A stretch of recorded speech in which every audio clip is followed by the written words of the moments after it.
Hello friends, તો આજના વિડીયોમાં આપણે જોવાના છે કે આપણે ફોરેક્સ માર્કેટને કેવી રીતે સમજી શકીએ. તમને ખબર જ છે કે અત્યારે ફોરેક્સ માર્કેટનો ક્રેઝ કેટલો બધો વધી રહ્યો છે. લોકો જુદા જુદા બ્રોકરમાં ફોરેક્સ ટ્રેડિંગ કરી રહ્યા છે, પરંતુ જેમાં આપણે ટ્રેડ કરતા છે એના વિશે આપણને નોલેજ તો હોવું જોઈએ, તો જ આપણે માર્કેટમાંથી પ્રોફિટ કાઢી શકીએ. તો આજના વિડીયોમાં આપણે એ જ વસ્તુ સમજવાના છે કે ફોરેક્સ માર્કેટ એકચ્યુઅલમાં શું છે એન્ડ એને આપણે કેવી રીતે ટ્રેડ કરી શકીએ. ઘણા લોકોની અંદર મિસકન્સેપ્શન હોય છે કે ફોરેક્સ પણ એક પ્રકારનો સટ્ટો જ છે, એક પ્રકારની ગેમ્બલિંગ જ છે. આપણે જ્યારે એમને કહીએ છીએ કે હું ફોરેક્સ ટ્રેડિંગ કરું છું, તો એવું આપણને કહે છે કે આ તો એક પ્રકારનો સટ્ટો એટલે કે ગેમ્બલિંગ જ છે. આમાં ઘણા બધા લોકો પોતાના પૈસા ગુમાવે છે, પરંતુ આમાં એવા લોકો પૈસા પોતાના ગુમાવે છે જેઓને આ ફિલ્ડનું નોલેજ નથી હોતું એન્ડ એવો અહીં ક્વિક ગેટ રીચ સ્કીમ એટલે કે ઝડપથી પૈસા કમાવા માટે આવે છે. પરંતુ આ એક પ્રકારનો બિઝનેસ છે. આમાં પણ તમારે પોતાનો સમય આપવો પડશે, પોતાની એનર્જી, ડેડિકેશન અને ડિસિપ્લિન બતાવવું પડશે, તો જ તમે આમાંથી પૈસા કમાઈ શકશો. શોર્ટ ટર્મમાં મે બી તમે પૈસા કમાઈ જશો, થોડા ઘણા પ્રોફિટ તમે કાઢી લેશો, પરંતુ લોંગ ટર્મમાં આ ગેમમાં ટકી રહેવા માટે તમારે ડિસિપ્લિનથી ટ્રેડ તો કરવું જ પડશે. ચલો તો કોઈ પણ ટાઈમ વેસ્ટ વગર આજના વિડીયોને સ્ટાર્ટ કરી અને સમજીએ કે ફોરેક્સ માર્કેટ શું છે. વિડીયોમાં આપણે ખૂબ જ સરળ ભાષામાં સમજવાનો પ્રયત્ન કરીશું કે ફોરેક્સ માર્કેટ એકચ્યુઅલીમાં છે શું. એના માટે હું એક ઉદાહરણનો ઉપયોગ કરીશ, જેવી રીતે લાસ્ટ વિડીયોમાં આપણે ઉદાહરણનો ઉપયોગ કરેલો. એક વ્યક્તિ છે જેને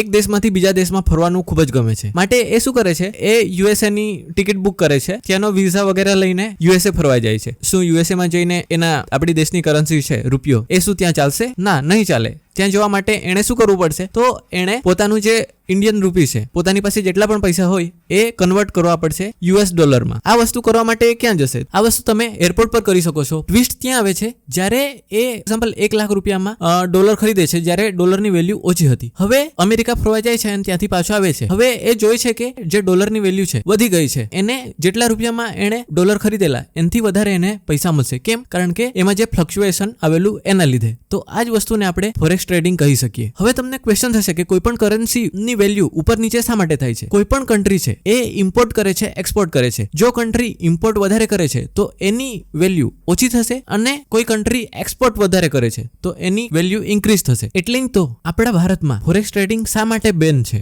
શા માટે ઇલીગલ છે? કારણ કે જેટલો આપણો રૂપિયો આપણા દેશની બહાર જશે એટલી એની વેલ્યુ ઓછી થશે. ફોરેક્સ માર્કેટનો એક દિવસનો ટર્નઓવર $7.5 બિલિયન છે. આપણા જે ભારતના સ્ટોક માર્કેટ છે એનાથી ખૂબ જ વધારે છે. જો ફોરેક્સ માર્કેટને આપણે ઇન્ડિયન સ્ટોક માર્કેટથી કમ્પેર કરીએ, ફોરેક્સ માર્કેટમાં liquidity compare to Indian market ખૂબ જ વધારે હોય છે. તમને ખબર જ હશે કે અલગ અલગ દેશની અલગ અલગ કરન્સી, જેવી રીતે અમેરિકાનો ડોલર, ઇંગ્લેન્ડનો પાઉન્ડ, જાપાનનું યેન, ભારતનો INR, આ બધા મળીને એકબીજા વચ્ચે વ્યવહાર કરે છે, પૈસાની લેવડ દેવડ કરે છે. માટે એને ફોરેક્સ એટલે કે ફોરેન એક્સચેન્જ કહેવાય છે. આ એક ઓવર ધ કાઉન્ટર માર્કેટ છે, એટલે કે ડિસેન્ટ્રલાઇઝ. કેટલાક લોકો આને કરન્સી માર્કેટ પણ કહે છે. હવે તમને થશે કે શું આમાં આપણા જેવા ફક્ત રિટેલ ટ્રેડર જ ટ્રેડ કરે છે? પરંતુ ના, આમાં રિટેલ ટ્રેડરની સાથે સાથે ઘણી મોટી મોટી બેંકો, ફાઇનાન્શિયલ ઇન્સ્ટિટ્યુશન, હેજ ફંડ વગેરે પણ ટ્રેડ કરે છે. ફોરેક્સ માર્કેટને હંમેશા બે પેરમાં ટ્રેડ કરવામાં આવે છે. તમે મેટા ટ્રેડરમાં અથવા તો જે તમારું ટ્રેડિંગ વ્યૂ છે એની અંદર જોશો તો તમને જે પેર જોવા મળે છે એમાં euro versus US dollar,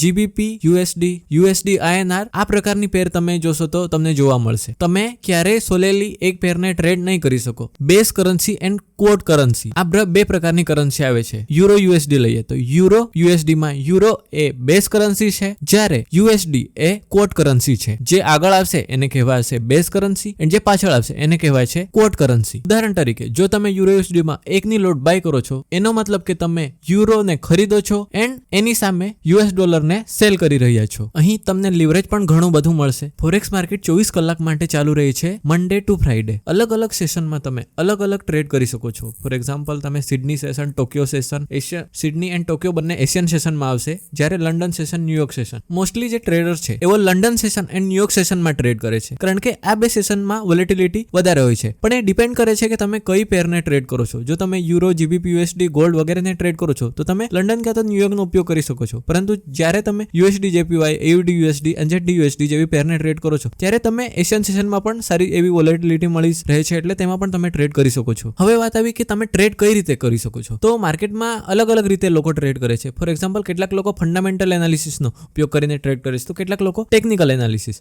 fundamental એનાલિસિસમાં લોકો ન્યૂઝ વગેરે જોઈ છે, ન્યૂઝના આધારે અલગ અલગ પ્રકારના ટ્રેડ કરે છે. એન્ડ ટેકનિકલમાં તેઓ અલગ અલગ ઇન્ડિકેટર છે, પ્રાઇસ એક્શન છે, માર્કેટ સ્ટ્રક્ચર છે, સ્માર્ટ મની કોન્સેપ્ટ છે, ICT કોન્સેપ્ટ છે, બધી વસ્તુઓનો ઉપયોગ કરે છે.